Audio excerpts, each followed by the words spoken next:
The golden light of late afternoon spilled lazily through the high school's windows, stretching across rows of empty desks. The halls outside were already quiet. Most students had long gone home, leaving only the faint echo of sneakers on linoleum and the occasional slam of a locker. Emma Carter sat stiffly in her chair near the back of the detention room, her notebook open in front of her. She wasn't supposed to be there. Not really. She was the kind of student who blended into the background, who turned in assignments on time and rarely raised her hand. But today, thanks to an unfair twist of fate, an accidental phone buzz in math class, she found herself staring at the clock as the second hand dragged by. Her pen scratched across the page, doodling little flowers along the margin. Anything to keep her nerves from tightening more than they already had. Then the door swung open. Liam Torres stepped in. Even the air seemed to change when he entered. Tall, broad-shouldered, his basketball jersey still half visible under his hoodie, he carried himself like someone used to being noticed. Emma had seen him around, of course everyone had. He was the school's star player, the kind of boy who could walk into a room and instantly command attention. She had never once imagined he would share a space with her, let alone detention. "Sit wherever," the teacher mumbled from the front, clearly too tired to care. Liam scanned the room. Only 3 students were scattered across the desks: Emma, a freshman asleep against the window, and some kid in headphones who looked like he lived in detention. And then, unbelievably, he chose the seat next to Emma. Her breath caught. She bent her head lower over her notebook, hoping he wouldn't notice how tense she suddenly became. "Hey," he said casually, sliding into the chair. His voice was low, confident, with that little hint of a grin underneath. Emma froze for half a second, then forced herself to respond. "Hi." It came out softer than she wanted. Liam leaned back in his chair, tapping a pencil against the desk. "What are you in for?" Emma blinked. "Excuse me." He smirked. "Detention. Everybody's got a crime. What's yours?" She hesitated, embarrassed. "My phone went off in class." His eyebrows lifted, amused. "Seriously? That's it." Heat rose to her cheeks. "It wasn't even mine. My friend slipped it into my bag. Long story." Liam chuckled, and for some reason, the sound wasn't mocking. It was warm, almost disarming.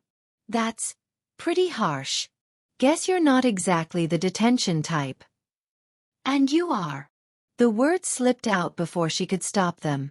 His grin widened, and he tilted the chair back, balancing on 2 legs. "Guess I've got a reputation." Emma studied him for a moment, then looked back down at her notebook. It was safer that way. But even as she pretended to focus on doodles, she felt his presence. Loud, confident, filling the quiet space around her. Minutes passed. The clock ticked. The teacher flipped a newspaper. Then Liam spoke again, softer this time. "So, what's with all the little drawings?" Her hand stilled. She glanced down. The margins of her notebook were crowded with flowers, vines, little abstract swirls. Nobody ever paid attention to them. "They're just something to do," she muttered. "They're good." She looked up, startled. He was watching her, not with the casual, careless glance she expected, but with a kind of quiet sincerity. It made her chest tighten in a way she didn't quite understand. Before she could think of what to say, the bell finally rang, sharp and loud. The teacher stood. "You're free to go." Chairs scraped, the freshman shuffled out, the headphone kid disappeared. Emma gathered her things quickly, eager to escape. But as she reached the door, she heard him call out. "Hey, Carter, right?" She turned, surprised he knew her name. Liam gave that easy smile again, but his eyes held something steadier this time. "See you around." Emma nodded awkwardly, slipping out into the fading sunlight. Her heart was beating faster than it should have. It was just detention. Just a coincidence. And yet, walking home under the streaks of orange sky, Emma couldn't shake the strange, impossible thought that this small, ordinary afternoon had just changed everything. Chapter 2. Monday mornings at Westbrook High always felt heavier than the rest. The fluorescent lights hummed overhead, and the stale smell of erasers clung to the air. Emma sat at her desk in history class, tapping her pencil against the edge of her notebook, willing herself to stay focused. She didn't expect to see him again so soon. But there he was, Liam Torres, slouching into the classroom with his backpack slung carelessly over one shoulder. He gave the room a lazy scan before collapsing into the chair 2 rows away. The easy grin was back, the one that seemed to make everyone, teachers included, soften, as if rules bent differently around him. Emma ducked her head quickly, hoping he wouldn't notice her. The memory of detention still felt too fresh, too sharp. She wasn't used to boys like him noticing her at all, and certainly not sitting next to her. "All right, class." Mr. Dawson's voice cut through the low chatter. He clapped his hands once, chalk dust puffing around him. "Big news. We're starting a 2-week research project. Groups of 2. You'll present at the end of the month." Groans rippled through the class. "Partners will be assigned," Mr. Dawson continued, ignoring the protests. "No exceptions." Emma's stomach sank. Assigned partners. Which meant she couldn't quietly pair up with Lily, her best friend, like she usually did. Mr. Dawson began calling names, pairing students off. Emma pressed her palms together under the desk, silently praying she'd get someone easy, someone quiet. "And Carter with Torres." The word slammed into her like a dropped textbook. Liam's head lifted. His eyes swept the room, landed on her. That crooked grin spread across his face like he was already in on some cosmic joke. Emma felt her throat tighten. Of all the possible partners. "Yo, guess it's you and me," he said as he slid out of his seat, moving to sit beside her. Emma forced her gaze on her notebook. "Looks like it." Mr. Dawson kept rattling off names, but Emma barely heard him. She was hyper-aware of the boy sitting beside her, the way he leaned casually on his elbow, the faint scent of soap and something sharper, like aftershave. "So," Liam said, tapping his pencil against her desk, "what's our topic?" She cleared her throat. "The civil rights movement." "Cool." He leaned closer. "You gonna do all the work, or do I get to help?" Her eyes flicked to him. "Do you usually help?" That earned her a laugh, low and genuine. "Touché." Emma tried to hide the smile tugging at her lips, ducking her head again. But he noticed. He always seemed to notice. For the rest of the period, they worked in uneven rhythm. Emma scribbling notes with quiet focus, Liam tossing out half-serious suggestions, sometimes making her roll her eyes, sometimes, annoyingly, making her laugh. When the bell rang, she gathered her things quickly, eager to retreat into her usual quiet. But before she could slip out, Liam caught up to her in the hallway. "Hey, Carter," he called, weaving easily through the crowd. "You free after school? We should start on this thing." Emma blinked. "You actually want to?" He smirked. "What, you thought I'd make you do it all?" Her silence gave her away. Liam chuckled. "Relax. I'll help. Maybe. Probably." His grin widened at her skeptical look. "All right, definitely." Emma opened her mouth, hesitated, then nodded. "Fine. Library. After school." He saluted playfully. "See you there, partner." As he walked away, disappearing into the tide of students, Emma clutched her books a little tighter. She told herself it was nothing. Just a project.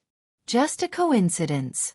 But deep down, something whispered that this was the beginning of a pattern she couldn't escape. Chapter 3. The weather had turned overnight. By the time Emma slid into her seat the next morning, dark clouds pressed low against the windows, and the steady patter of rain drummed against the school roof like a restless heartbeat. Emma wasn't a fan of rain.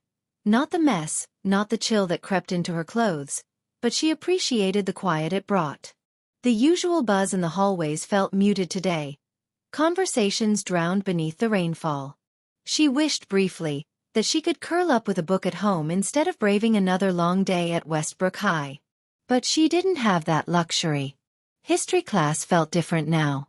Every time Liam Torres strolled in, it was like the room shifted, charged with an energy she couldn't quite ignore. He walked in late, as usual, his hoodie damp around the edges, his hair messy from the weather. He looked like he'd wrestled the storm itself and decided to walk away smiling. Emma tried not to watch as he dropped into the seat next to hers. "Morning, partner," he said casually, leaning back like he'd been waiting all day just to say it. She forced herself to look at her notes. "You're late." "Fashionably," he corrected. "Besides, Dawson barely noticed. You're keeping us afloat anyway." Emma exhaled softly, somewhere between exasperation and amusement. He had a way of worming under her skin, both irritating and oddly warm. The day dragged on, and when the final bell rang, the storm outside had only gotten worse. Students huddled by the doors, pulling up their hoods, groaning as they prepared to make the dash across the parking lot. Emma stood near the lockers, clutching her books, staring out at the gray curtain of rain. She hadn't brought an umbrella. She usually checked the forecast, but today she'd been distracted. Distracted by him, she realized, and immediately scolded herself for it. "You waiting for it to stop?" She turned. Liam stood there, pulling a black umbrella from his backpack with a flourish. "'Cause I don't think it's planning to anytime soon." Emma blinked. "You have one?" "What, you thought I'd just melt?" he teased, opening it with a snap. The umbrella stretched wide, a thin shield against the downpour. "Come on. I'll walk you." She hesitated. "I'm fine." "Really?" He raised an eyebrow, glancing at the sheets of water pounding the pavement. "You planning on swimming home?" Her lips twitched despite herself. "I live close." "Clothes is still wet," he counted easily. He tilted the umbrella toward her, rain tapping against the fabric above. "Don't overthink it. Just walk with me." Emma stared at him for a long moment, heart fluttering with something she didn't want to name. Then, slowly, she stepped closer. They slipped under the umbrella together, their shoulders brushing. The world outside was chaos, thunder rolling, water rushing along the curbs, but beneath that small circle of shelter, everything felt strangely quiet. Liam adjusted the handle so it tilted more over her side than his. His sleeve grew darker as rain soaked it, but he didn't seem to care. "You'll get wet," Emma murmured. He smirked. "I'll survive. You've got the notes, remember? You're the important one." She rolled her eyes, but heat crept into her cheeks anyway. They walked in silence for a while, their footsteps splashing softly. Emma could feel the steady rhythm of his stride beside hers, unhurried, steady, like he wasn't in a rush to be anywhere else. "So," Liam said eventually, breaking the quiet, "why history?" Emma blinked. "What do you mean?" "You always look like you actually like it. The rest of us are just trying not to sleep, but you're into it." Her throat tightened. Nobody noticed things like that. Not about her. "I don't know," she said softly. "I guess I like stories. Real ones. The way people lived what they fought for.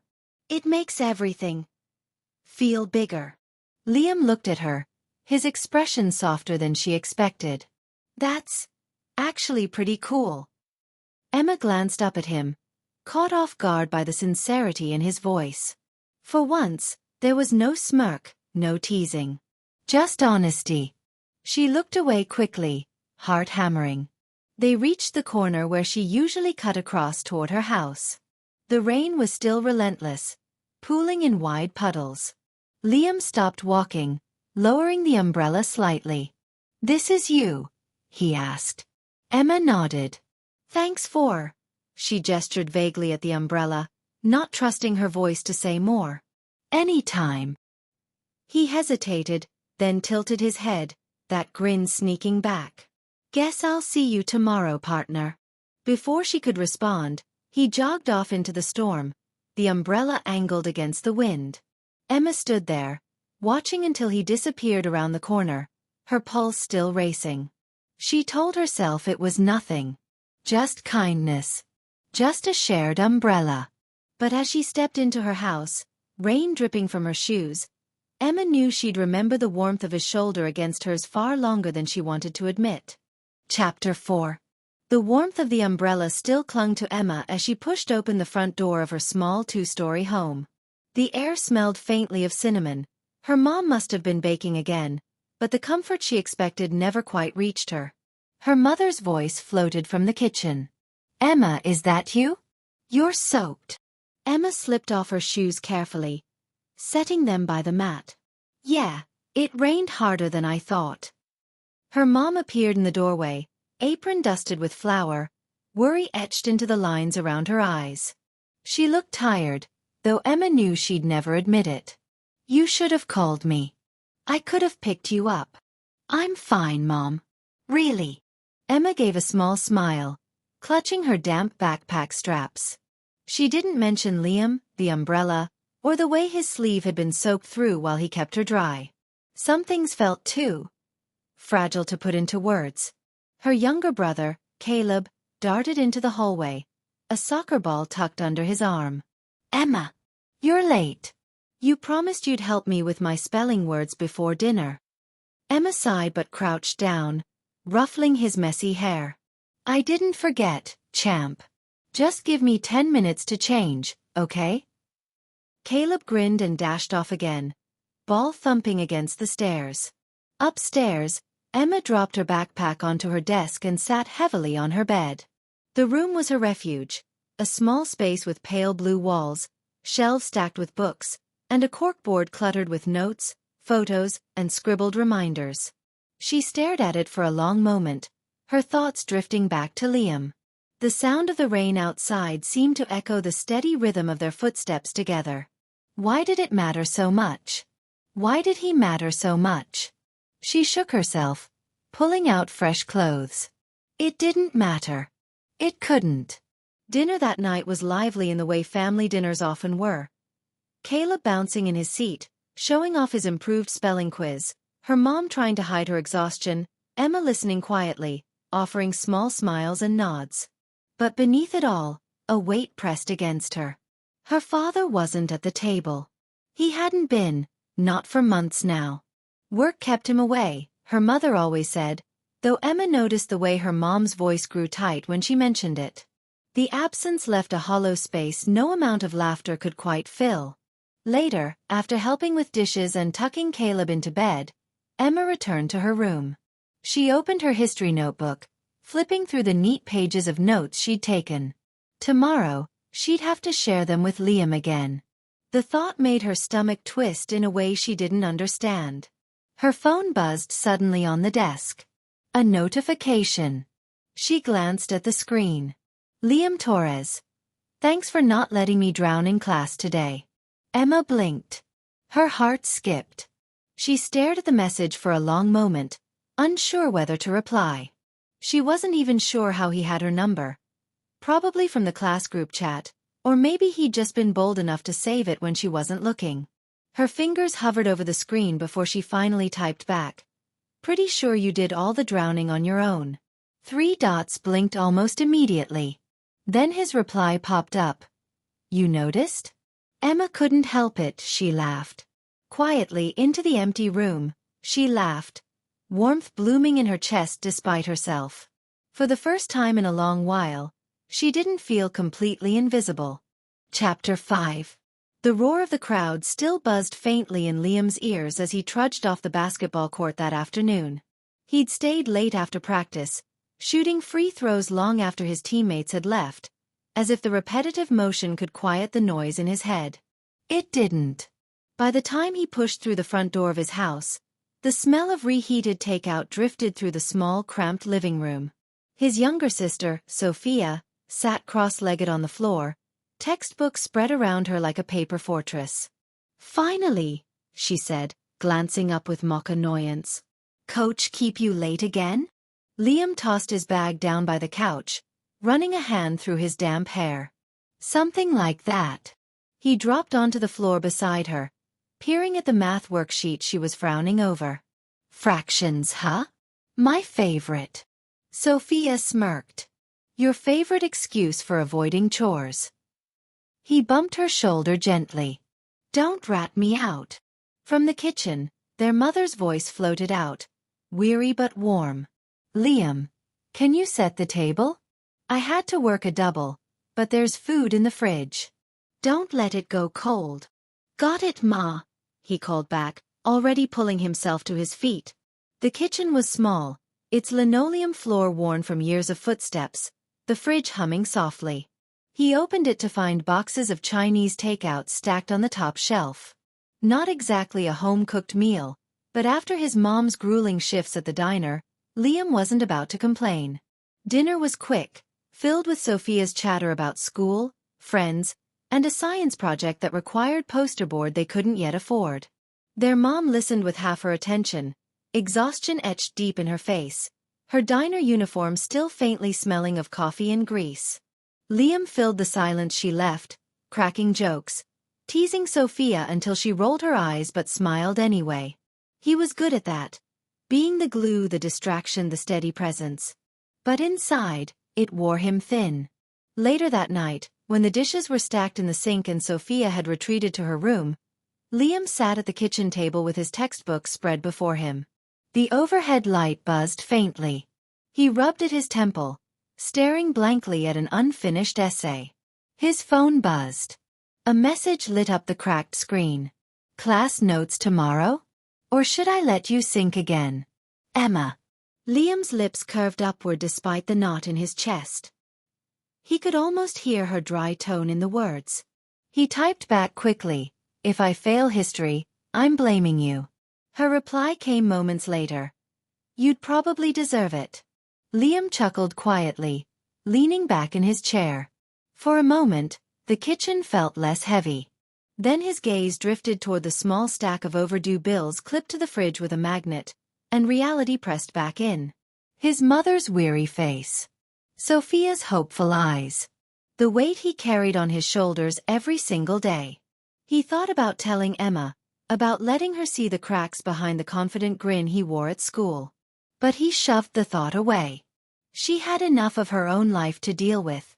She didn't need his baggage too. Instead, he shot her one last message. Thanks, by the way. For noticing. 3 dots blinked on the screen, then disappeared. No reply. Maybe she'd fallen asleep. Liam closed his eyes, resting his forehead against the cool wood of the table. Tomorrow, he'd slip the mask back on, class clown, star player, unshakable Liam Torres. Nobody needed to know how fragile it sometimes felt beneath. But somewhere quietly, he hoped Emma might see through it anyway. Chapter 6. The chatter of Mr. Reed's history class faded into the background as Emma tapped her pencil against the edge of her notebook. She liked history, the neat way dates and names lined up like puzzle pieces. It made sense in a way real life rarely did. All right, class, Mr. Reed announced, pushing his glasses higher on his nose. Time for group projects. You'll be researching influential figures from the 20th century. Presentations will be due in 2 weeks. I'll be assigning partners. A groan rippled through the room. Emma sat up straighter, bracing herself. She usually preferred working alone, where no one could slack off or rearrange her careful notes. Mr. Reed started down the list, pairing names one by one. Emma scribbled absent-minded doodles in the margin of her notebook, only half listening, until her name rang out. Emma Collins. Liam Torres. Her head jerked up. A ripple of surprise went through the class, punctuated by a few chuckles. Liam, lounging 2 rows behind her with his usual easy grin, raised a brow as if the universe had just handed him a joke he couldn't wait to tell. Emma felt her stomach dip. Of course. When the bell rang, Liam strolled over to her desk, slinging his backpack over one shoulder. Looks like you're stuck with me, Collins. She gathered her books with deliberate calm. Don't drag me down, Torres. His grin widened. Ouch. You wound me already, And we haven't even picked a topic. They met that afternoon in the library. Not the hushed, romantic kind she read about in books, but the school's fluorescent-lit one, where dusty computers hummed and a librarian eyed every whisper with suspicion. Emma spread her neatly written notes across the table. We should choose someone who has enough material to make research easy. Martin Luther King Jr.? Or Eleanor Roosevelt? Liam leaned back in his chair, spinning a pencil between his fingers. Or we could do someone less obvious. Shake things up. What about? I don't know. JFK? People love a good scandal. Emma gave him a flat look. This isn't about entertainment. It's about accuracy. Who says it can't be both? He countered. She sighed, resisting the urge to roll her eyes. You didn't even bring your notebook, did you? Liam glanced at his empty backpack, then back at her. I brought my charm. Isn't that enough? Despite herself, a small laugh escaped her. He looked almost startled, as though he hadn't expected to win that small victory.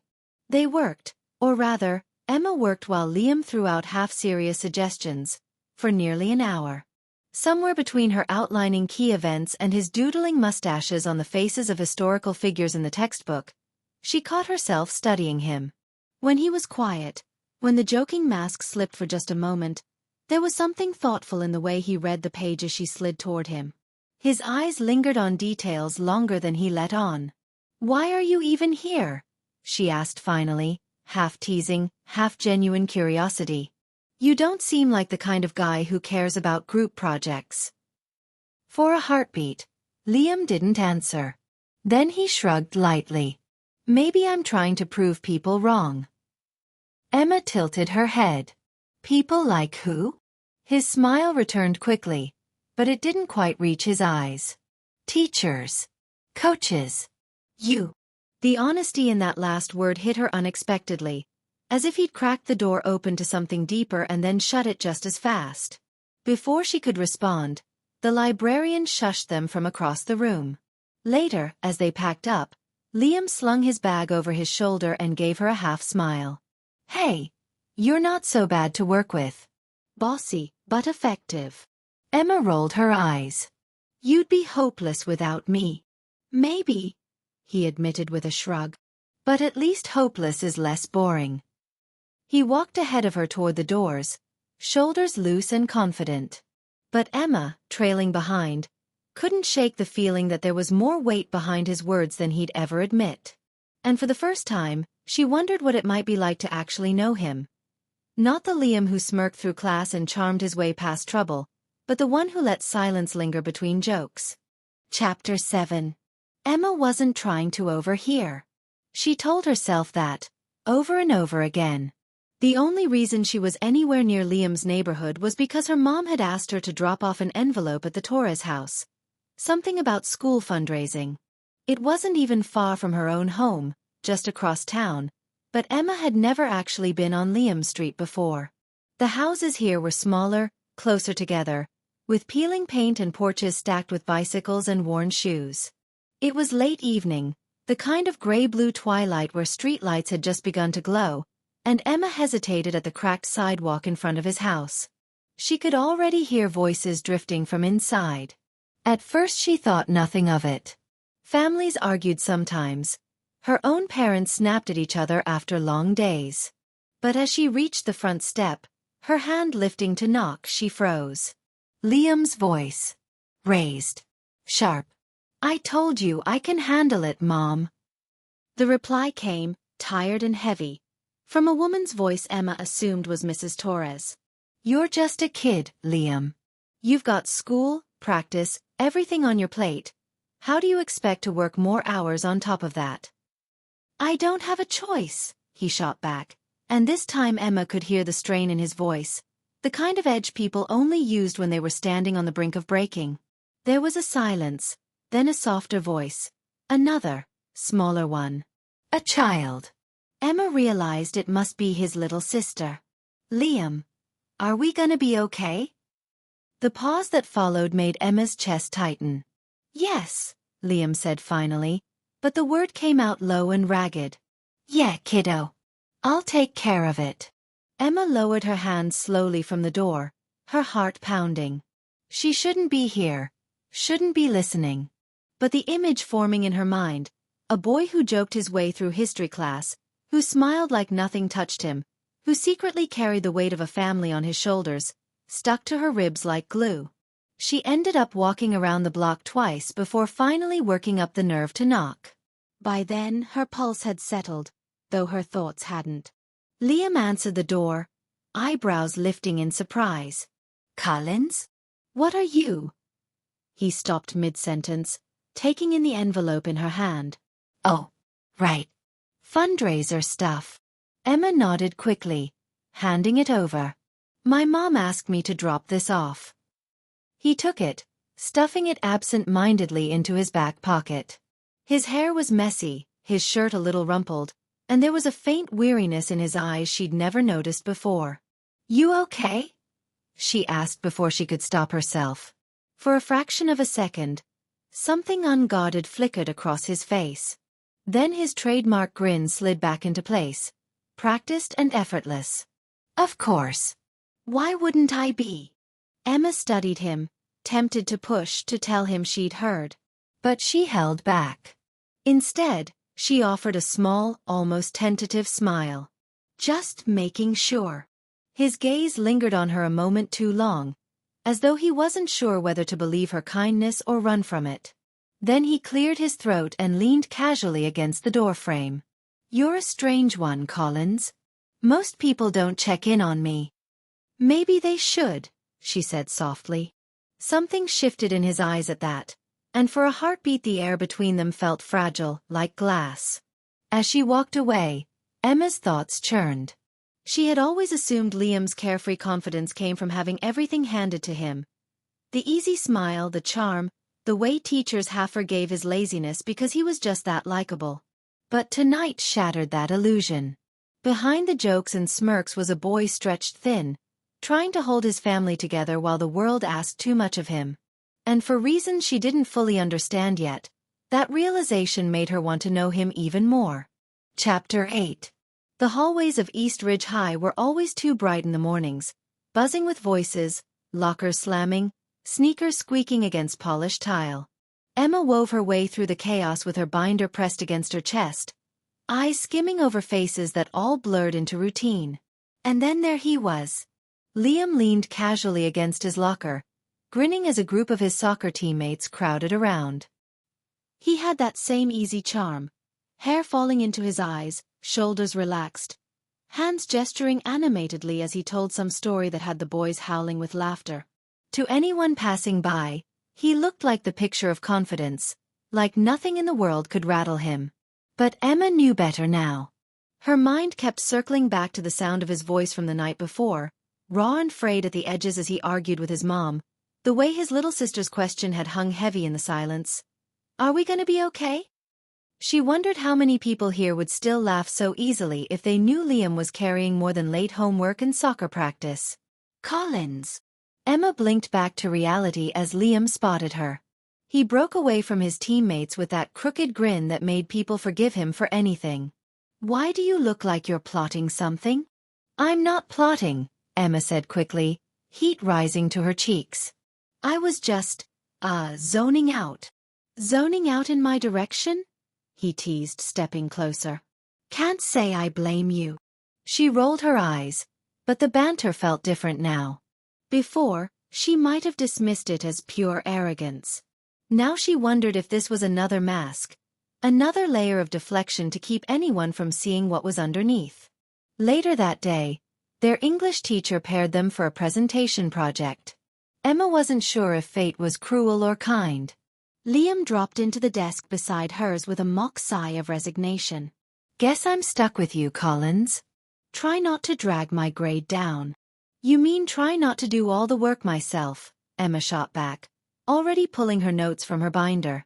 Their classmates chuckled around them, the familiar rhythm of playful banter making it easy for Liam to slip back into his role. But as they started outlining their project, Emma noticed subtle things. The way he rubbed his temples when he thought no one was looking. The way his pencil tapped restlessly against the desk, like his mind was somewhere else entirely. "You okay?" she asked softly when their classmates' chatter drowned out her voice. Liam glanced up, eyes meeting hers for a split second too long. Then the grin returned, smooth as ever. "Always, Collins. Don't worry your pretty little head about me." But the hollowness behind the words made Emma's stomach twist. That afternoon, the school courtyard buzzed with energy as students sprawled across picnic tables and low walls, enjoying the early spring sunshine. Emma and Liam sat with a group of mutual friends, half eating, half distracted by conversations swirling around. "Tryouts are next week," one of the soccer players said, nudging Liam. "You're gonna crush it. Coach basically worships you already." "Don't jinx it," Liam said with a grin, tossing a grape at him. "Besides, maybe I'll let someone else be the star this year. Gotta keep things interesting." The group laughed, but Emma caught the flicker in his expression when he thought no one was paying attention. His smile faltered for just a moment, like a shadow crossing sunlight. When the conversation shifted, Emma leaned closer, lowering her voice so only he could hear. "You don't have to joke all the time, you know." Liam's head turned toward her slowly, his expression unreadable. For a moment, she worried she'd crossed a line. Then he smirked, though softer this time. "And ruin my reputation as the funny one? Not a chance." But his eyes didn't quite match the smirk, and Emma couldn't shake the feeling that he was daring her to see through him. After school, they worked on their project in the library. The quiet hum of computers and soft rustle of pages made it easier to focus, or at least for Emma to pretend she was focusing. She kept stealing glances at Liam as he sprawled across the chair opposite her, scrolling through research like it was the most boring thing in the world. Every so often, though, his gaze would drop, and his shoulders would slump in a way that seemed too heavy for someone his age. "Hey," Emma said finally, setting her pencil down. "You're not as invincible as you act, are you?" The words slipped out before she could stop herself, and her heart thudded nervously in the silence that followed. Liam's eyes lifted slowly, locking onto hers. For the first time all day, the grin didn't come, not right away. Instead, there was something tired, something vulnerable. He studied her, like he was weighing whether or not she could handle the truth. Then, just as quickly, the mask slid back into place. He leaned back in his chair, flashing a lopsided smile. "Don't go ruining my image now, Collins. You'll confuse the fan club." But this time, Emma didn't laugh. She only nodded, keeping her gaze steady. "Just remember you don't always have to fake it." Liam blinked, caught off guard by the softness in her tone. For a second, he looked like he might actually respond, like he might let her in. Then the moment passed, swallowed by the quiet hum of the library. As Emma walked home later, she couldn't shake the weight of what she'd seen. Liam wasn't invincible. He wasn't untouchable. He was human, fragile in ways he didn't want anyone to notice. And somehow, that only made her want to know him more. Chapter 9. The week after their project session, Emma couldn't stop replaying the look Liam had given her in the library. That split second when the grin had faltered, when she'd glimpsed something raw and unguarded. It clung to her like a song she couldn't turn off, the kind that echoed even in silence. She saw him every day in the hallways, surrounded by friends, laughing too loud, tossing jokes like shields. To everyone else, Liam was the boy who had it all. Athletic, popular, untouchable. But Emma couldn't shake the image of him slouched in that library chair, the weight pressing down on him when he thought no one was watching. She didn't want to be just another face who accepted the mask. It was Wednesday afternoon when she finally found her chance. Practice had ended, and most of the soccer team had cleared out of the field, their laughter fading toward the locker rooms. Emma lingered near the bleachers, clutching her books, pretending to search her bag for something as Liam stayed behind to collect stray cones from the grass. He moved slower than usual, shoulders tense, every motion deliberate. It was as if, without an audience, he didn't bother to keep up the act.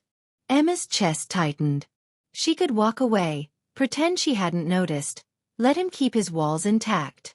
Or she could risk it. Liam. His head snapped up, surprised. For a heartbeat, she thought he might brush her off with one of his easy smiles. But he didn't. He just straightened, a guarded look settling in his eyes. "Collins," he said, voice light, though his hands fumbled slightly as he stacked cones. "What's stalking me now?" Emma stepped closer, her heart hammering. "You don't have to do that with me." His brow furrowed. "Do what?" "Pretend," she said softly. For the first time, Liam's grin faltered completely. He blinked at her, the mask slipping just enough for her to see the storm underneath. "I don't know what you're talking about," he muttered, turning back to the field. "Yes, you do." Emma's voice steadied, surprising even herself. "You're always joking, always smiling like nothing can touch you. But I heard you that night, Liam. I heard you with your mom." His body froze. The cones tumbled from his hands, clattering against the grass. Slowly he turned toward her, his jaw tight, eyes sharp. "You were listening?" "I didn't mean to," Emma said quickly, her stomach twisting. "But I couldn't pretend I didn't hear. And now I can't pretend I don't see how hard you're trying to hide it." For a long moment, silence stretched between them, thick and heavy. Liam's chest rose and fell, his fists clenching at his sides. "You don't know what you're talking about," he said finally, his voice low. "You think just because you caught one bad night that you understand? You don't." Emma swallowed hard but held her ground. "Then help me understand." The words seemed to catch him off guard. He stared at her, searching her face for mockery, for pity, for anything that might make this easier to dismiss. But all he found was her steady gaze, unwavering.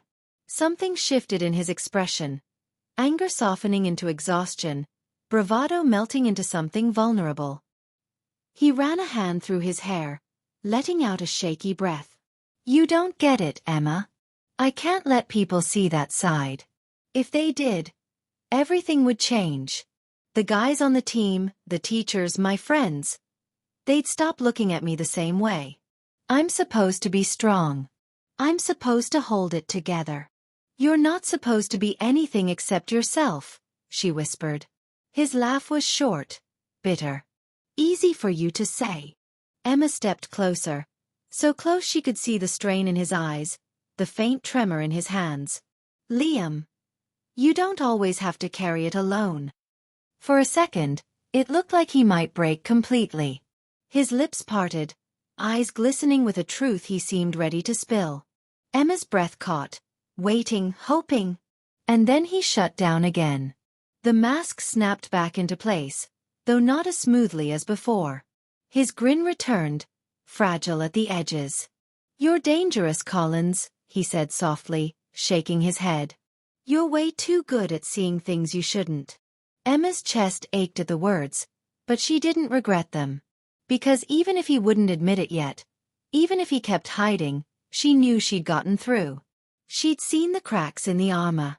That night, Emma lay awake, staring at her ceiling. His words echoed in her mind. "I can't let people see that side." It wasn't enough anymore to just notice. She wanted to be the person he trusted, the one he didn't have to hide from.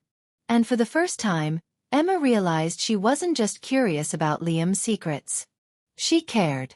Deeply. Chapter 10.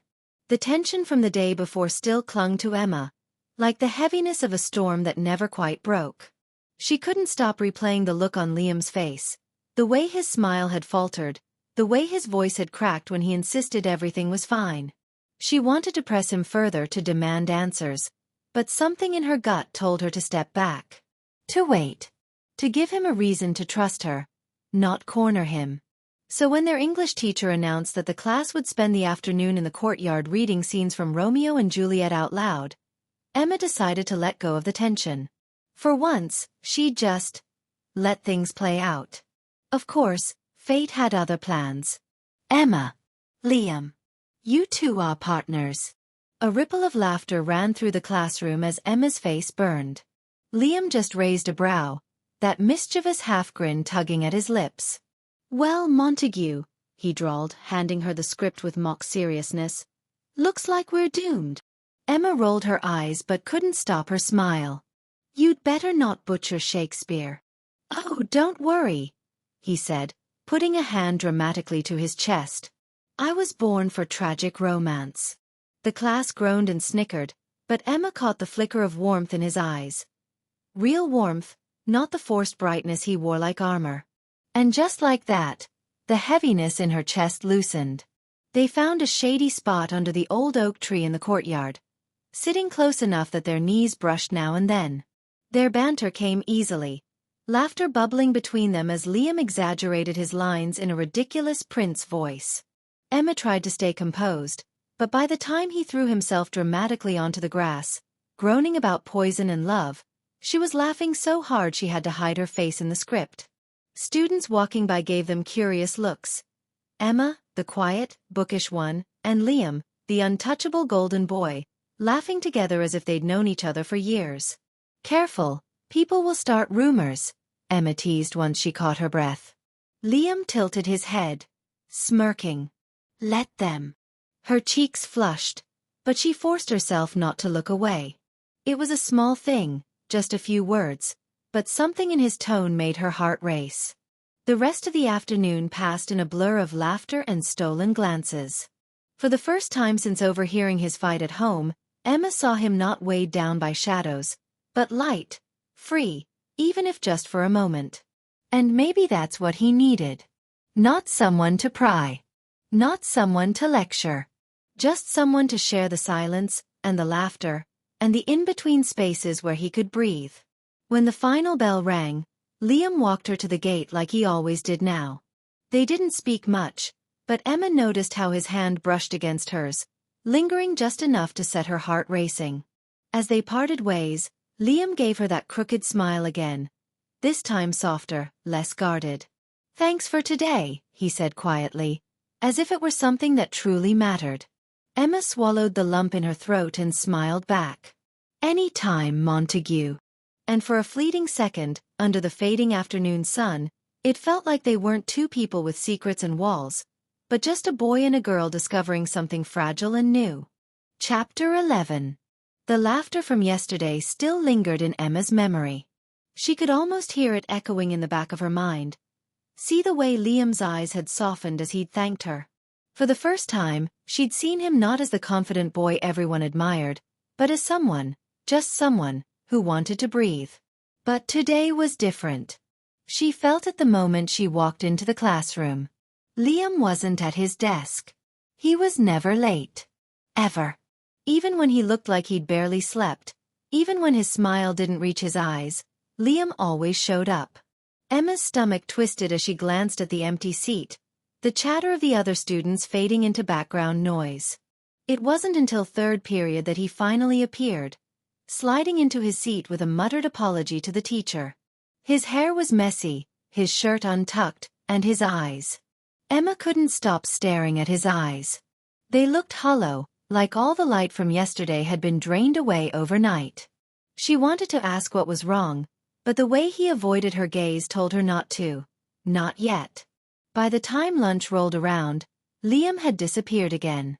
Emma searched the cafeteria, the courtyard, even the library, though she doubted she'd find him there. He wasn't exactly the quiet type. Finally, she spotted him outside, sitting on the bleachers overlooking the empty football field.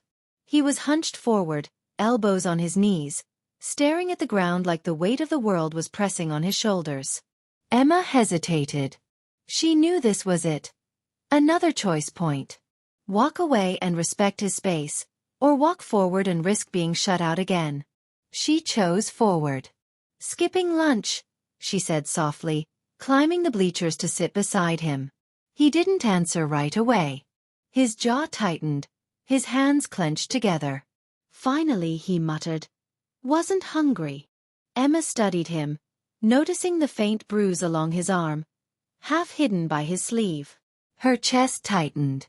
She wanted to ask, but instead, she kept her voice gentle. "You don't have to pretend with me, Liam." That made him finally look at her. His eyes were stormy, raw, filled with something she couldn't name. You don't get it, Emma, he said, his voice low. You think I'm just... what? Hiding because I want to? Because it's fun? I think you're hurting, she whispered. Silence. Heavy, suffocating silence. For a moment, Emma thought he'd shut her out again. But then his shoulders slumped, and something in him seemed to crack. My mom, his voice faltered, like saying the words out loud made them real. She works 2 jobs. Barely sleeps. And when she does, it's like... she's gone. My dad. He's been gone for years. It's just me. And her. And I'm supposed to be the strong one, the one who keeps it together, but... He stopped, his hands trembling slightly. Emma's heart ached. She wanted to reach for him, but she stayed still, letting him speak. Sometimes I feel like I can't breathe. Like no matter what I do, it's never enough. And I can't. His voice broke, the words shattering as he pressed the heels of his hands into his eyes. I can't let anyone see that. Because if I break, everything else does too. Emma swallowed hard, her own eyes stinging.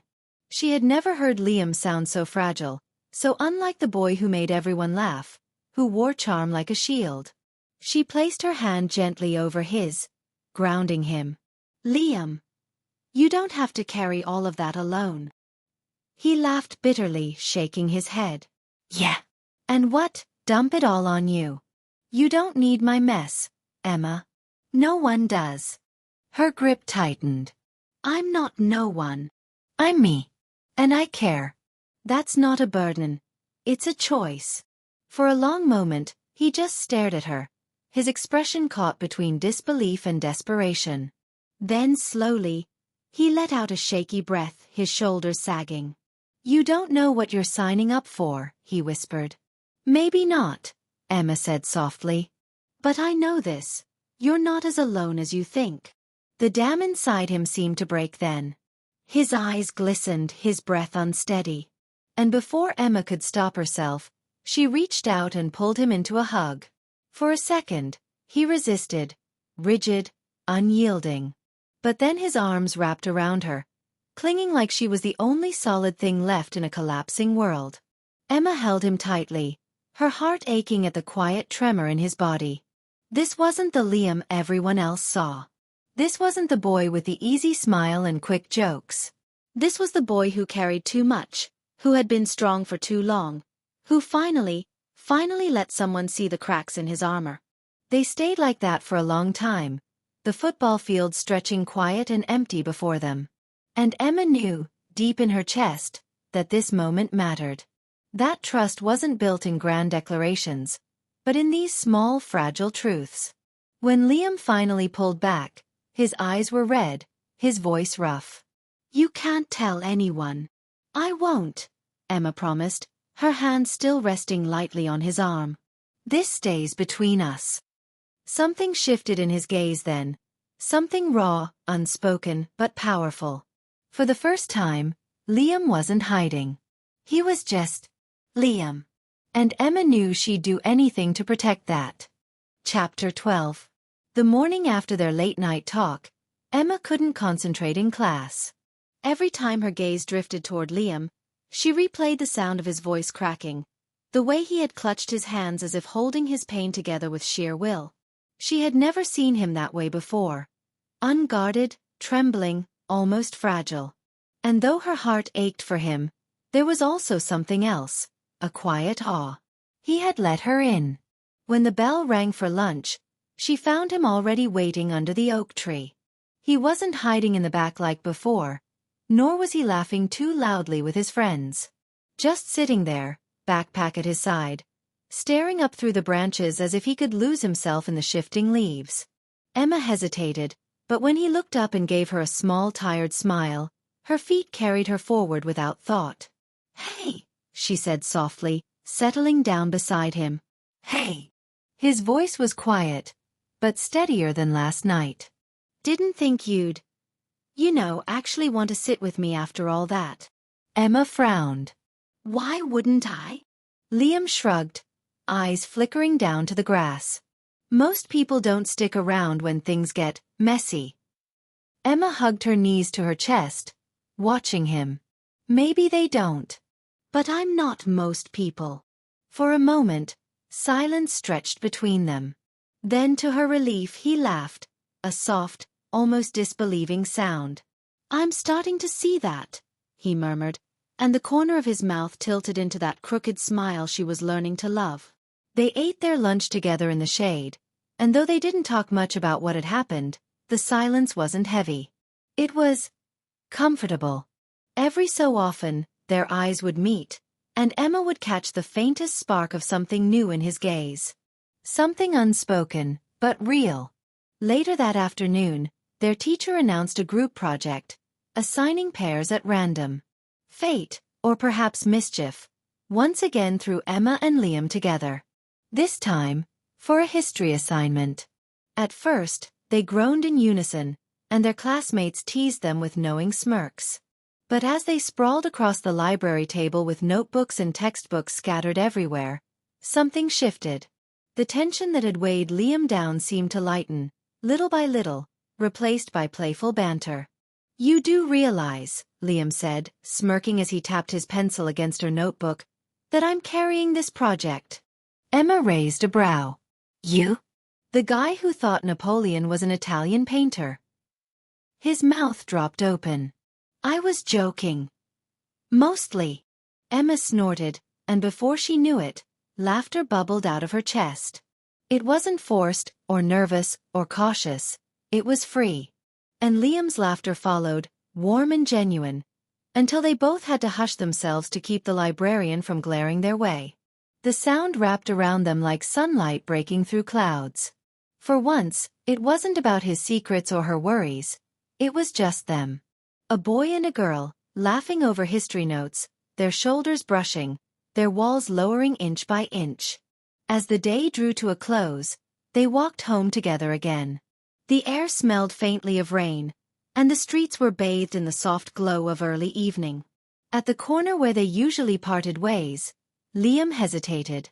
His hand shifted at his side, as if he wanted to reach for hers but didn't dare. Emma noticed, her heart stuttering, but she didn't push. Instead, she offered him a smile. See you tomorrow? Liam nodded slowly, his eyes lingering on her longer than usual. Yeah, tomorrow. And though neither of them said it out loud, both knew that tomorrow wasn't just another school day anymore. Tomorrow was another chance. Another step into something that was slowly, quietly, becoming more than friendship. Chapter 13. At first it was subtle. A few glances in the cafeteria. A couple of girls giggling behind their hands when Liam brushed past Emma on the way to class. The shift was small, almost unnoticeable, until it wasn't. By Friday, the whole school seemed to know. It wasn't as if Emma and Liam were doing anything, really. They weren't holding hands or sneaking kisses in stairwells. But there was something unmistakable in the way they moved around each other, something too visible to ignore. The quiet lunches under the oak tree. The laughter in the library. The way his eyes found hers even in a crowded hallway. Whispers spread like wildfire. Are they together? Someone hissed near Emma's locker. Since when does he sit with her? Another voice followed, dripping with curiosity. Emma tried to ignore it, but her cheeks burned every time she walked past a group that hushed too quickly, eyes darting toward her and then away. Liam seemed less fazed, though she could see the tightness in his jaw. The casual swagger he wore like armor looked more deliberate now, like he was daring anyone to question him. But Emma knew better. She'd seen him stripped of bravado, trembling in the quiet of his room. That evening, Emma overheard her parents talking in the kitchen while she was upstairs doing homework. She's been distracted lately, her mother said, concern edging her voice. Her grades are slipping in math. And she's spending so much time with that boy. Her father sighed. She's a teenager. It's normal. But her mother didn't sound convinced. Normal or not, I don't want her making choices she'll regret. Emma sat frozen at her desk, heart pounding. Choices she'll regret. The words felt sharp, unfair. They didn't know Liam. They didn't understand. The following week, tension thickened further when Liam's home life bled into school. Emma had been heading down the hall towards science when she caught sight of him standing with his mother by the office door. She looked flustered, her voice raised slightly though she tried to keep it low. "You cannot keep skipping tutoring, Liam," she hissed. "You promised me you'd at least try." "I said I'd handle it," Liam muttered, jaw tight. "Stop making a scene." Emma froze, caught between wanting to disappear and wanting to help. For the first time, she saw his mom's face clearly. Tired, worn, her eyes full of frustration and a weariness that mirrored Liam's. Liam turned and spotted Emma. Their eyes locked. For a moment, his defenses slipped. He looked embarrassed, almost ashamed, as though she had glimpsed a piece of him he didn't want anyone to see. Then, without another word, he stormed past her, shoulders tense, leaving his mother behind. Emma stood there, stunned, the echo of his footsteps heavy in her chest. At lunch that day, Liam didn't sit under the oak tree. He didn't answer her texts either. Emma picked at her sandwich, the weight of the whispers pressing down on her. She wanted to be angry at him for shutting her out, but mostly she just felt worried. Was this what it meant to care about someone? To feel their pain even when they pushed you away? Later that week, fate twisted the knife further. As Emma walked into history class, two girls at the back whispered just loud enough for her to hear. "Did you hear what happened? Liam's mom came to school. Must be bad. No wonder he hides behind that whole tough guy act. He's probably a total mess at home." Emma's hand clenched around her books. Her instinct was to whirl on them, to defend him, to shout that they didn't know him at all. But she bit it back. Liam wouldn't want pity. He wouldn't want whispers. Still the anger simmered, hot and restless, and she knew. She couldn't stay silent much longer. When she finally saw him again, it was late evening. He was sitting on the swings at the empty playground, shoulders hunched, staring down at the dirt. "Thought you forgot about me," he muttered when she approached. Emma shook her head, her voice soft but firm. "I couldn't. Not even if I tried." He glanced at her, and something in his eyes wavered. Walls, masks, defenses, all of it cracked for just a heartbeat. Then he looked away, kicking at the ground. The silence between them was heavy, but not empty. It was full of questions, of unspoken truths, of everything neither of them knew how to say. Emma sat beside him on the swing, close enough that her shoulder brushed his. "You don't have to go through it alone, Liam." He didn't answer, but his hand gripped the chain of the swing tighter. And though he wouldn't admit it, though the words lodged in his throat, she could feel it, the tiniest shift. The storm was brewing, but for now, they were still standing in the eye of it. Chapter 14. It started with whispers. It ended with silence. The day had been crawling already. Rain streaking the classroom windows, the fluorescent lights buzzing overhead, the air thick with that restless heavy tension that always seemed to follow Liam now. Emma felt it from the moment she stepped into school. Eyes darting toward her, conversations cutting short when she passed, the weight of everyone watching but pretending not to. By third period, the whispers had shifted into something sharper. "Guess her boyfriend's in trouble again," a boy at the back of history class muttered, not even bothering to lower his voice. "Heard his mom had to come drag him in last week," another chimed. "Pathetic." Emma stiffened in her seat, blood rushing to her ears. She could feel Liam across the room, jaw clenched, shoulders rigid, fists curled tight on the desk. When the second boy snickered, Liam's chair screeched back so violently it scraped the floor. "You got something to say to my face?" His voice wasn't loud, but it carried. The whole room went silent, every eye snapping to him. The boy smirked, raising his hands in mock innocence. "Just saying what everyone's thinking. Not my fault if." The desk slammed as Liam shoved it back, standing so abruptly his chair toppled over. "Shut your mouth." His voice cracked with fury, raw and sharp. Emma's heart raced. She'd seen him angry before, defensive, sarcastic, but this wasn't that. This was different. His mask had shattered, and what was left was jagged, unsteady, dangerous. The teacher rushed to intervene, but Liam was already storming out, muttering curses under his breath, the door rattling as he shoved it open. Emma didn't even think. She was out of her seat before anyone could stop her, ignoring the whispers that rose in his wake. She found him in the stairwell, sitting on the steps with his head in his hands, shoulders heaving. "Liam!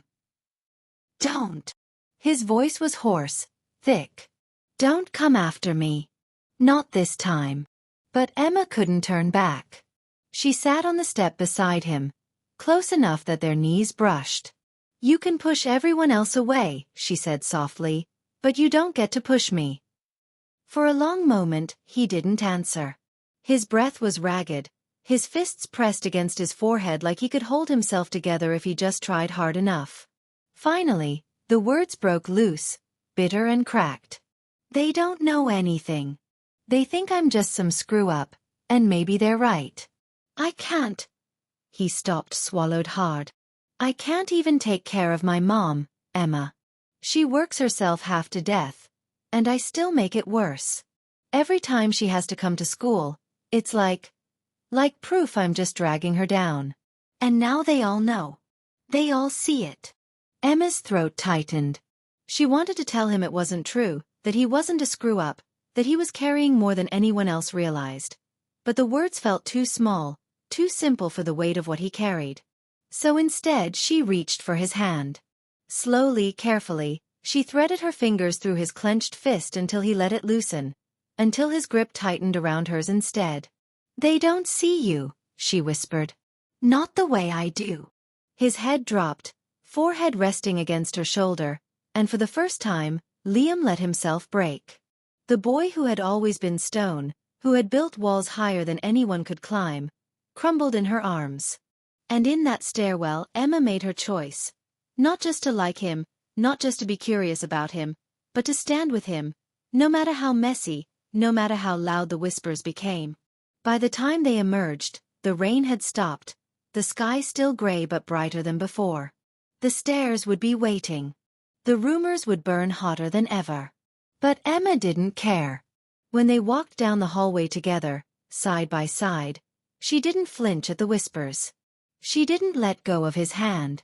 And for the first time, Liam didn't either. Chapter 15. The explosion in history class was the kind of moment that lingered long after it ended. By the next morning, the story had grown legs. Some swore Liam had thrown a punch. Others claimed the teacher had to drag him out. Emma overheard a girl in the hallway whispering, "Did you hear? He screamed at her too, shoved her against the wall." None of it was true. But in high school, truth mattered less than volume. And the whispers were deafening. Emma kept her chin high, but she could feel the stares burning into her back as she walked to her locker. Every time she caught sight of Liam, it was the same.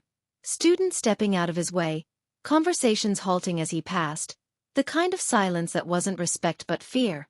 Liam didn't meet her eyes that morning. His hood was up, shoulders tight, fists buried in his pockets. By lunch, the weight of it all pressed too hard. Emma sat at their usual table, watching Liam pick at his food without eating. His face was blank, but his leg bounced restlessly under the table. "They don't matter," she whispered.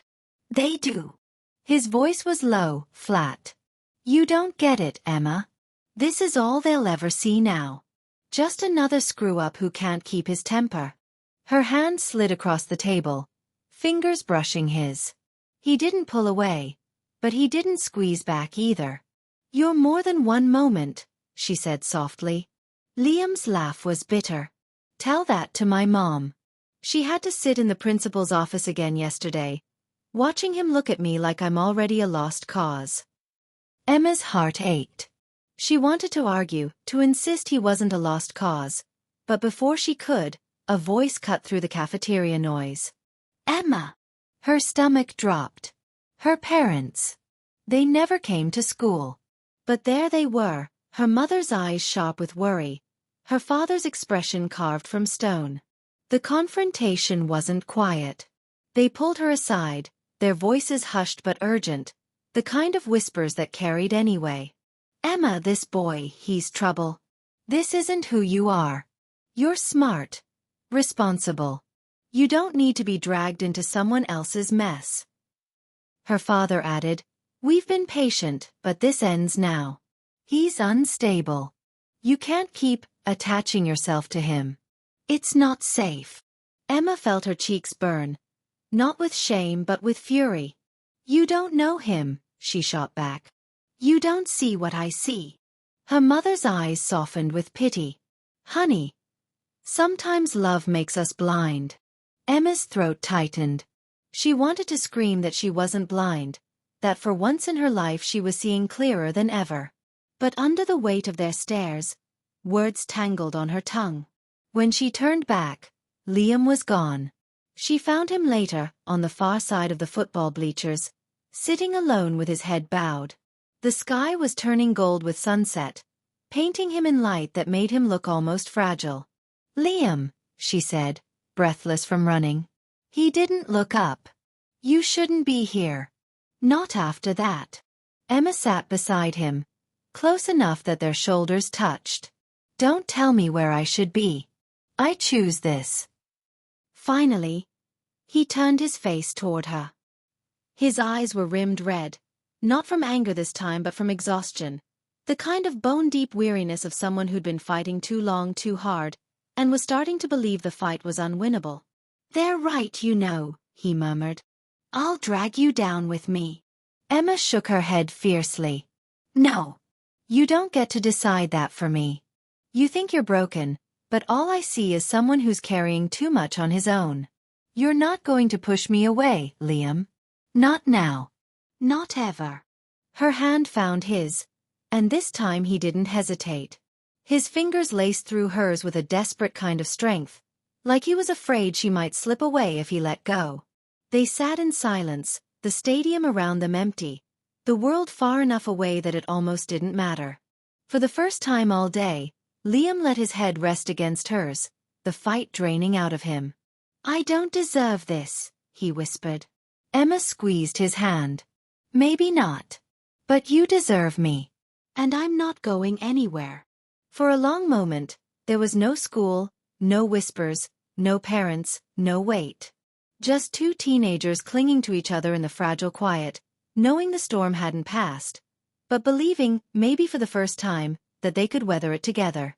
And when Liam finally looked at her, there was no armor left, just raw, unguarded truth. It was the closest he had ever come to saying, "I need you." And Emma, without speaking, answered, "I'm here." Chapter 16. Liam didn't come to school the next day. Emma sat through every class with her phone hidden under her desk, waiting for a text that never came. Each empty minute stretched like hours. By the time the final bell rang, her chest felt hollow, her legs restless with dread. She walked to the bleachers, their place, but he wasn't there. The library, the courtyard. Nothing. With every empty space, her heart beat harder, whispering fears she didn't want to name. Finally, she went home and found him where she hadn't dared to look before. Sitting on the cracked steps of his porch, hood pulled low, hands trembling around a cigarette he hadn't lit. He looked up when she approached, and for a split second, she thought she saw relief flash across his face. But then he swallowed it down hard and muttered, "Why are you here?" Emma sank down onto the step beside him, close enough to touch but giving him space. "Because you weren't." Liam gave a short, bitter laugh. Should have taken the hint. For a long time, neither of them spoke. The silence wasn't comfortable. It buzzed with tension, with the weight of everything Liam wasn't saying. Emma watched the way his hand shook, the way his jaw clenched as if he were biting down on words that burned too much to speak. Finally he broke. "You know what's funny?" His voice was rough, almost a whisper. "I keep trying to prove them wrong. Teachers, my mom, the whole damn school. But every time I think I'm climbing out, I screw up. And they all look at me like I'm exactly what they thought. A lost cause. A mistake. His hand raked through his hair, tugging hard like he wanted to pull the thoughts straight out of his head. Maybe they're right. Maybe that's all I am. A screw-up who'll never be anything else. Emma's heart lurched. She turned toward him fully, eyes burning. Don't you dare. Don't you dare believe that. But Liam wouldn't meet her gaze. His words kept tumbling, jagged and raw. You don't get it, Emma. I hear it every day. From teachers, from my mom when she thinks I'm not listening, from kids in the hall. I'm the angry one. The dangerous one. And the worst part? Sometimes. His voice cracked. Sometimes I believe them. I look in the mirror and I don't see someone worth fighting for. I just see everything broken. Everything wrong. He finally looked up, and Emma's breath caught. His eyes weren't hard anymore, weren't guarded. They were wet, desperate, like the mask had finally shattered. And you're too good for this, he whispered. For me. You could walk away right now, and no one would blame you. Hell, maybe I'd even thank you. Because at least then I wouldn't have to drag you down with me. Emma reached for his hands, prying them open from where they were clenched into fists. She held them firmly, grounding him. Listen to me, Liam Carter, she said, voice steady even though her chest was trembling. You are not broken. You are not a mistake. You're hurting, you're human, and you've been carrying too much on your own. But you're not what they say. You're not what you fear. He shook his head, tears slipping down despite his effort to stop them. You can't save me. Emma's grip tightened. I'm not here to save you. I'm here to stand beside you. To remind you that you're worth saving yourself. Because I see you. Every part of you.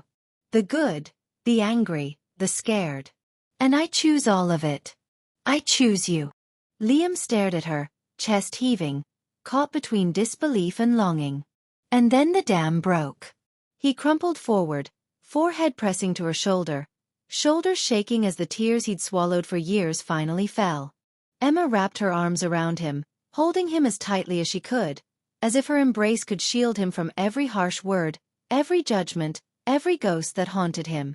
They sat like that until the street lights flickered on, until his breathing slowed and the trembling in his hands eased. When he finally lifted his head, his voice was hoarse. Why do you even care this much? Emma brushed her thumb across his cheek, wiping away the trace of a tear. Because you matter to me. More than you'll ever understand. And no amount of whispers, no amount of fear, is going to change that. For the first time in a long while, Liam let himself believe her. Just a little. And in that fragile belief, something shifted. The spiral slowed. The darkness cracked, just enough for light to slip through. Chapter 17. Monday morning, the storm hit. Emma had barely stepped into the school courtyard when she felt the shift. The usual hum of gossip was sharper, louder, aimed squarely at her. Whispers trailed in her wake like smoke. She caught fragments. Why's she with him? Doesn't she know what he's like? She'll regret it. Her stomach twisted, but she kept her chin high, refusing to flinch. Until she walked into the main office. Her mother was standing there. Not just her mother, Liam's mom too, eyes bloodshot from crying, posture stiff like she'd been dragged into this against her will. Between them stood the vice principal, arms folded, voice sharp enough to cut glass. Emma, her mom said, voice tight. We need to talk. Now. They pulled her into the conference room. Liam was already there, slouched in a chair, eyes fixed on the floor. His hands were jammed into his hoodie pocket, but Emma could see the tension in his shoulders, the way his leg bounced restlessly under the table. The vice principal didn't waste time. This relationship has become a distraction. For both of you. Your grades are slipping. There have been multiple complaints from teachers and parents. And frankly, his eyes flicked at Liam like he was something dangerous. It's not healthy. Emma opened her mouth to protest, but her mother cut her off. He's right. Emma, I've been patient, but this This boy is not good for you. You're throwing away everything you've worked for. Liam flinched at the word this boy, like it stripped him down to nothing. Emma's heart wrenched, but before she could speak, Liam's mom finally broke her silence. You think this is easy for me? Her voice was low, trembling. Every day I'm terrified he'll end up like his father. That I'll get a call from the police, or the hospital, and it'll be because I didn't stop him sooner. Liam's head snapped up, eyes burning. Stop me? Like I'm some kind of criminal waiting to happen? Don't twist my words, his mom snapped, though her own voice cracked under the weight of fear. I'm just, she broke off, covering her face with her hands. The adults kept talking, voices colliding, but Emma only heard the pounding of her own heart. She looked at Liam, at the way his jaw clenched tighter with every word thrown at him, every accusation. He was crumbling again, piece by piece, and she couldn't let them do this. She slammed her hand on the table. The room fell silent. Enough. Her voice shook, but her eyes blazed. You're all talking about him like he's a problem to fix, like he's already guilty of something he hasn't even done.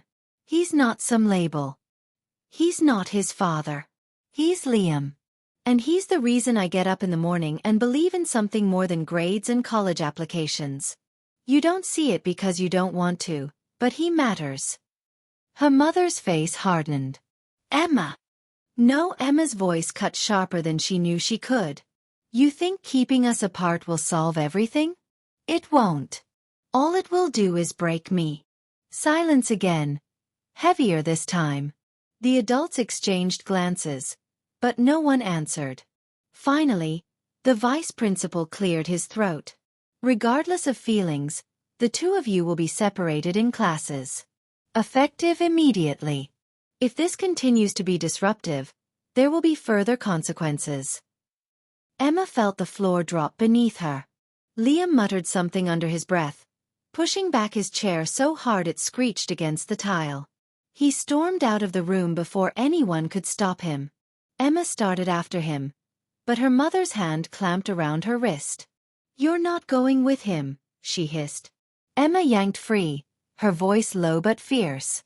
Try and stop me. She tore out of the office, sprinting into the hall. But by the time she reached the doors, Liam was gone. That night, Emma sat by her window, phone clutched in her hand, waiting for a text that didn't come. The silence was suffocating, heavier than all the whispers combined.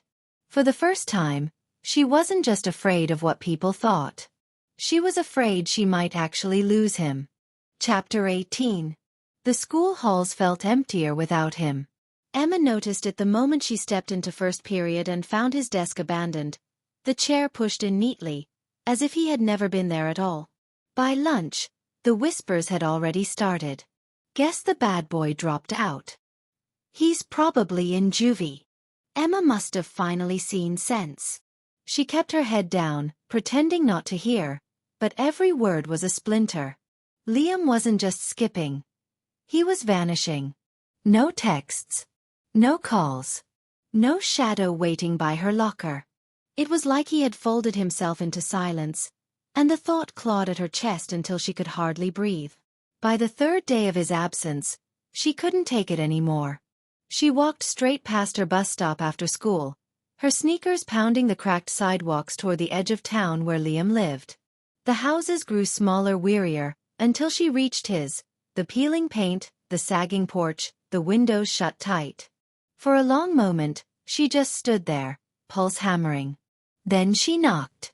No answer. Her knuckles rapped harder. Liam, it's me.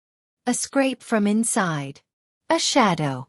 Then the door cracked open, just enough for her to see his eyes. They were hollow, rimmed in exhaustion. Go home, Emma. His voice was gravel, low and flat. No, she pressed her palm against the door before he could close it. You've been shutting me out all week. I'm not leaving until you talk to me. Liam's jaw clenched. He turned away, muttering, You don't get it. You don't know what it's like. Being me. You're better off walking away now, before they rip us apart. Emma slipped through the narrow gap and into the dim living room. It smelled of stale coffee and something bitter.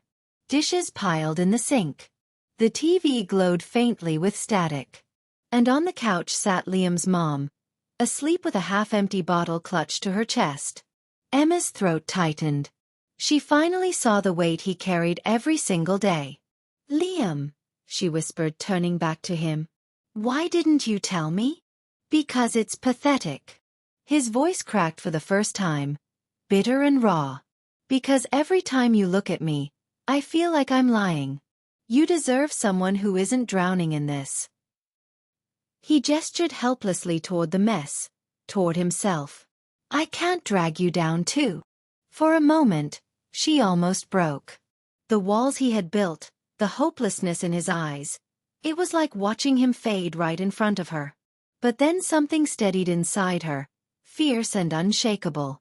She crossed the room, grabbed his hand, and forced him to meet her gaze. "You don't get to decide what I can handle. You don't get to push me out just because it's messy." Her voice trembled, but her grip didn't. "You are not dragging me down, Liam. You're the reason I'm stronger than I've ever been. And I'm not leaving." For the first time in days, his mask cracked. His shoulders sagged, a shudder running through him like he'd been holding his breath for years. "Emma!" He whispered her name like a prayer, like a warning. Then the dam finally broke, his face collapsing into her shoulder, arms wrapping around her like he was terrified she'd disappear. She held him as tightly as she could, as if her arms alone could anchor him back to the world. They stayed like that in the dim light, surrounded by silence and shadows, the storm outside still raging. But inside, for the first time, Liam wasn't fighting it alone. Emma wouldn't let him. Chapter 19. The whispers hadn't quieted after the outburst. If anything, they had grown louder. Walking through the halls now felt like stepping into a tunnel where every laugh, every glance, was sharpened and aimed at them. Emma tried to keep her chin high, but she could feel the sting of judgment in the eyes of classmates she'd once considered friends. It all came crashing down the day she was summoned to the guidance counselor's office. Mrs. Patterson's tone was clipped but not unkind. "Emma, we're concerned about your academics. You've always been one of our strongest students, but lately," she paused, folding her hands, "you seem distracted. And frankly, your connection with Liam has raised concerns from both faculty and parents. He's struggling, Emma. Being tied to him might pull you down too." Emma's stomach turned cold. It wasn't just idle gossip anymore. It was authority, rules, adults stepping into her life and trying to dictate who she was allowed to love. When she emerged from the office, Liam was leaning against the lockers across the hall, hands shoved into his jacket pockets, face pale. She didn't have to ask. The principal had called him in too. His jaw was clenched tight, eyes darting like he couldn't bear to look at her. "They said I'm dragging you down," he muttered once they were outside, his voice raw. "That I'm some anchor tied to your ankle." "Maybe they're right, Emma." Her chest ached. "No, don't say that." But Liam just shook his head. "You don't get it. My mom. She's getting worse. Bills are piling up. And now the school, your parents. Everyone's right. You deserve someone who doesn't come with all this mess." For a heartbeat, Emma thought he was going to walk away right there, his hand twitching at his side like he wanted to. Instead, he leaned against the brick wall of the school, eyes closing, shoulders sagging as if the fight had been beaten out of him. That night, the storm followed her home. Her parents were waiting at the dinner table, their voices too calm to be anything but dangerous. "Emma," her father began, "we need to talk about Liam. We know you care about him, but this relationship isn't healthy. You're too young to carry the weight of his problems. You're supposed to be focusing on your future." Her mother reached for her hand, but Emma pulled back. The walls felt like they were closing in. Everyone had an opinion, everyone wanted to separate them, and she couldn't breathe under the weight of it all. Later, in her room, she stared at her phone, Liam's number glowing on the screen. She wanted to call him, to tell him they'd fight this together. But when she pressed dial, it went straight to voicemail. Her voice shook as she whispered into the receiver, "Don't let them win. Don't let this be the end of us." She hung up, the silence pressing heavy against her chest. For the first time, Emma felt the terrifying possibility that maybe love wasn't enough to withstand the world pressing in on all sides. Chapter 20. The days after the school meeting blurred together. Emma moved through classes like a ghost, hearing only fragments of conversations, catching only glimpses of Liam across crowded halls. He looked distant, like his body was there but his spirit was somewhere far away. Friday evening, Emma couldn't take the silence anymore. She pulled on a hoodie, slipped out of the house, and walked the familiar cracked sidewalks until she found herself standing outside Liam's place. The porch light flickered weakly above the door, casting long shadows against peeling paint. She hesitated, heart pounding, then knocked. For a long moment, there was nothing. Then the door creaked open, and Liam stood there. His eyes were ringed with exhaustion, his hair mussed like he hadn't slept. For a second, he seemed ready to send her away. But when her gaze locked onto his, the fight melted from his shoulders. He stepped aside. "Come in." Inside, the house was quiet except for the faint hum of the refrigerator. Emma noticed a stack of unopened bills on the counter, a sink full of dishes. A blanket lay crumpled on the couch, like he'd been sleeping there instead of in his room.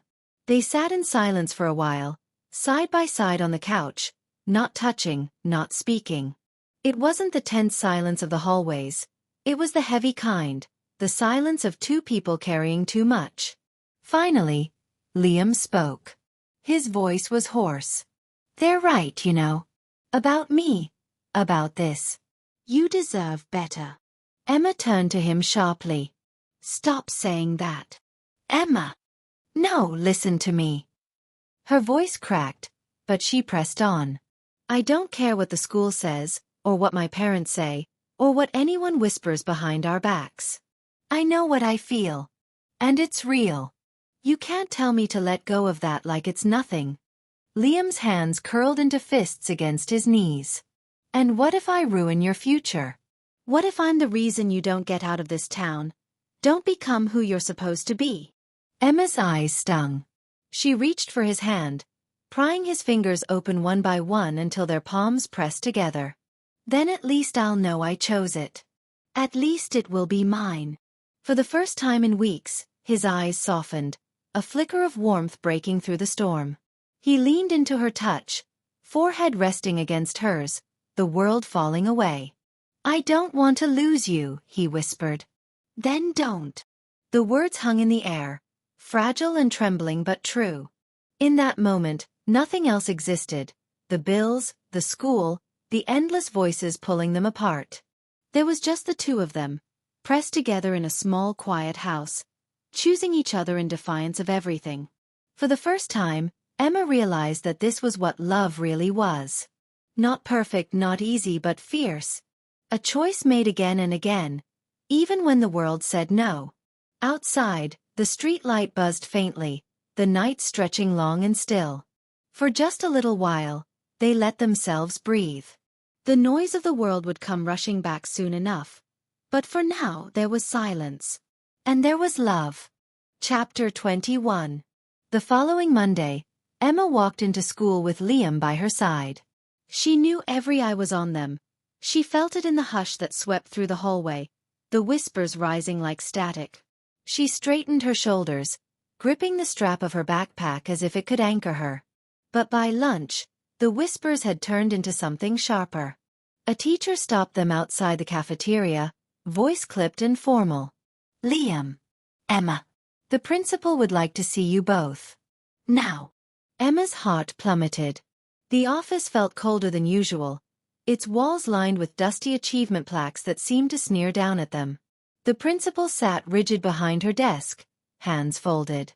Beside her was Emma's mother, face tight with disapproval, and Liam's mom, looking pale and wrung out, clutching her bag like it might hold her together. The air was suffocating. "Emma." "Liam," the principal began, her voice stern.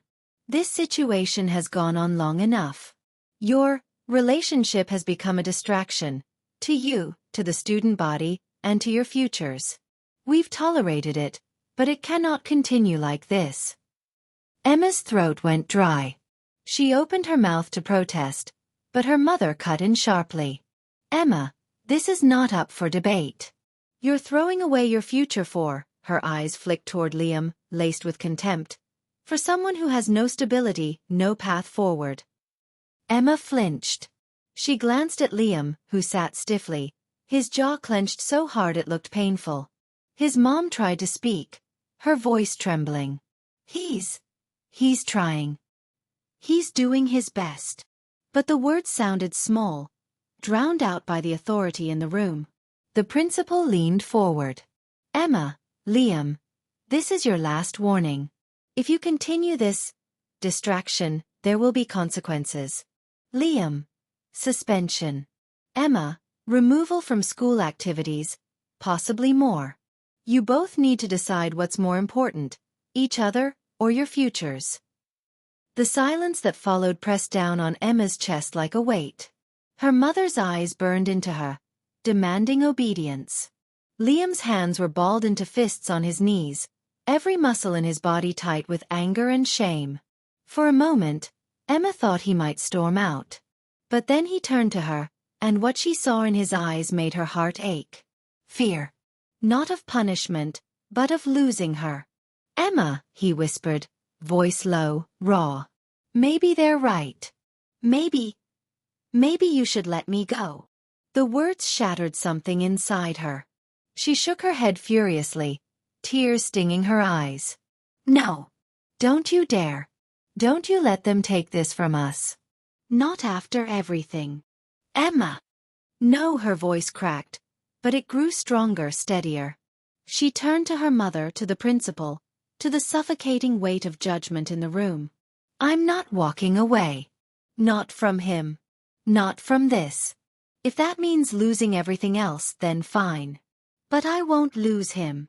The room erupted, her mother gasping in outrage, the principal's voice rising in reprimand, Liam's mom quietly sobbing, but Emma barely heard any of it. Because Liam was looking at her like she was the only light left in his world, and for the first time, she saw hope flicker in his eyes instead of despair. In that moment, Emma knew. The storm had broken. And there was no turning back. Chapter 22. The rest of that day blurred into fragments for Emma. Raised voices, slammed doors, her mother's anger like a storm chasing her all the way home. But none of it mattered. Not compared to the look Liam had given her in the principal's office. Like he was drowning, and she had pulled him above water. That night, she slipped out of her house. The air was cool, the streets quiet except for the hum of crickets. Her heart pounded as she walked the familiar route to Liam's small weathered home. The porch light flickered, and for a moment, she hesitated, afraid she'd find him broken, afraid her words earlier hadn't been enough. But when the door opened, there he was. Liam. His hair a mess, eyes red-rimmed but brighter than she'd ever seen them. He didn't say anything.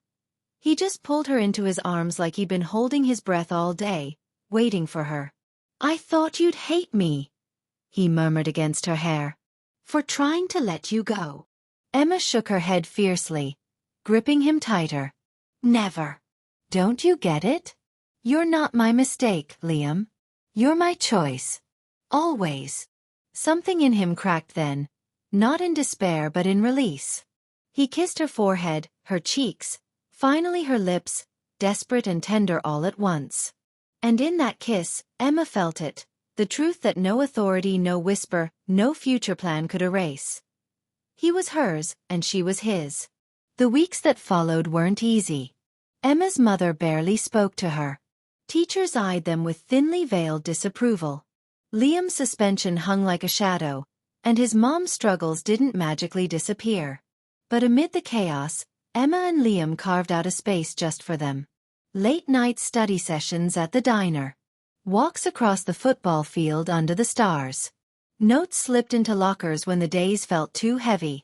Every stolen moment became a thread in the tapestry they were weaving together, A fragile but undeniable declaration. We are stronger than this. One evening, just before graduation, Emma sat with Liam on the bleachers.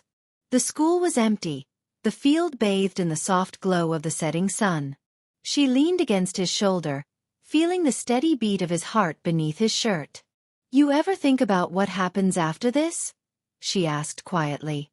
Liam was silent for a long moment. Then he exhaled. "Yeah.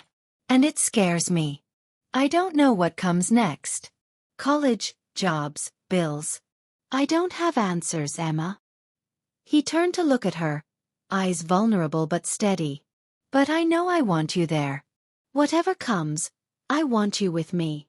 Emma smiled through the lump in her throat. "Good. Because I'm not planning on going anywhere." They sat in silence then, watching the sky shift from gold to violet. And as the first stars appeared, Emma realized something. The world might never fully understand them. But this was their story. Their fight. Their love. She reached for his hand, lacing her fingers through his. He squeezed back, grounding her, reminding her of every battle they'd survived together. And in that quiet moment, Emma thought, "This is it. This is my high school lover. The boy who became my world."